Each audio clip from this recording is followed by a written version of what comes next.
Good evening. There seems to be a lot of development in the economy in the last 2 days. First, Zomato's Gaurav Gupta has resigned.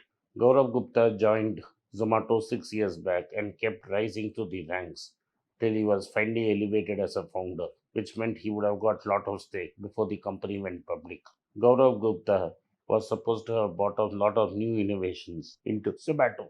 According to the original founder, Deepinder, he created the Zomato Pro. He also created the Easy Dine Out, that is reservation booking, etc., and widened the scope of Zomato's service. But however, in a sudden set of development, he has put in his papers and said that he is looking to look for a new direction in life. Basically, I have been saying all along, these companies are not going to turn profitable anytime soon. A loss of one high paying executive is not going to make this company profitable. Another high paying executive will replace this person. Unless the industry as such becomes viable, there is no way Zomato is going to make profits. Also, in another news with related to Zomato, Zomato's grocery app turned out to be a flop. After their pilot launch of delivering groceries to compete with Dunzo, Zomato found it didn't have the wherewithal to handle it. Therefore, Zomato has decided to shut down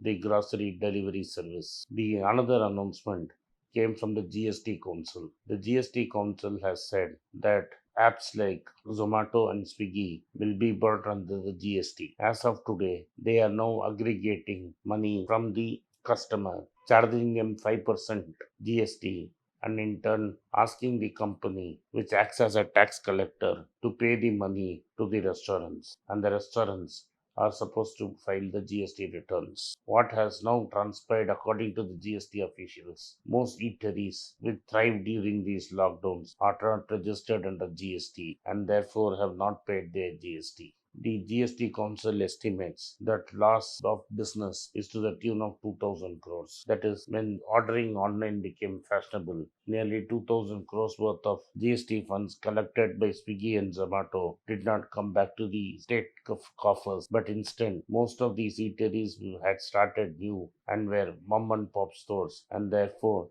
did not pay GST. To plug this revenue gap, what they are suggesting is that Zomato and Swiggy will be bought at par with restaurants and they in turn will put levy a 5% non-refundable tax and pay it to the GST Council, both at the state and at the center level. It has now also been decided to bring cloud kitchens, which do not dine in but do only food delivery, to bring them under the restaurant category. This means they will also have 5% GST with no input credit. So they expect the taxes to be collected from the food industry to go up. But already there is protest from the constituents because they don't expect these services to turn profitable. And restaurants will complain because there will be double taxation. When restaurant bills Swiggy, they collect 5%. Plus Swiggy will collect another 5%. Thus, there will be a 10% tax on the customer. And this 10% will be cascading and non-refundable. And this will make the whole idea of implementing GST a waste. However, the government is very in need of revenue and will not let go such a big chunk, that is about 2000 crores of revenue, go uncollected. Sooner rather than later, one can expect GST to be levied on services provided by Zomato. And in another question that is being asked is how much employment will the gig economy deliver? Because every day there are full side stories about how valuations are going through the roof every day. There seems to be several unicorns which have crossed more than $1 billion in revenue. Even though there is no term thinking of making profits, there is no question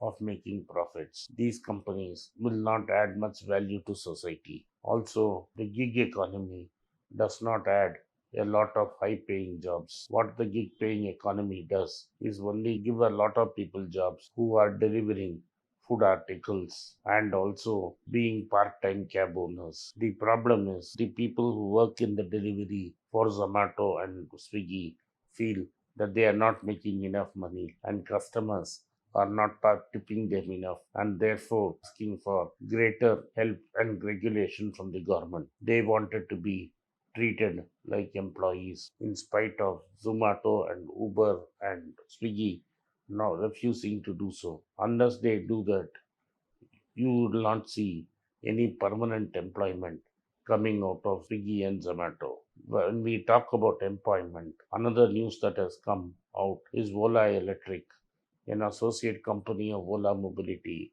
has decided that it will hire 10,000 workers. What they are saying, all 10,000 workers will be women. So the Ola Electric factory, which is going to be the largest factory in the world, making electrical two-wheelers and three-wheelers, will be an all-woman affair. Most of the production will be done by robots and will involve robotics. Whatever help is required manually which can be handled only by ladies, and they expect to employ 10,000 girls when the scooter is fully rolled out and the plant is utilized to full capacity. This, according to the promoter, will be the first time in the world that a factory will be run only with girls, and they believe they can make it a novel attempt and bring down their cost of employment, as there is a big difference in cost of employing a girl and a man. Let us hope and see whether this happens. But employing only girls is a good sign. Thank you for watching. Be rich. It's a great privilege and honor that so many of you in thousands have subscribed to my channel and have supported me. I have written two books in English, The Alchemy of Money and Ordinary Stocks, Extraordinary Profits. These books are published by us and are ready. If you want to procure a copy, send us a message to the WhatsApp number given below and my team would respond to you. If you want an Amazon Kindle copy, you can click the link below. Finally, those who wish to consult with me can send a mail to berichenglish@gmail.com. Once again, I thank you for your support. If you like this video, press the subscribe button of my channel, hit the like button and turn on the bell notification.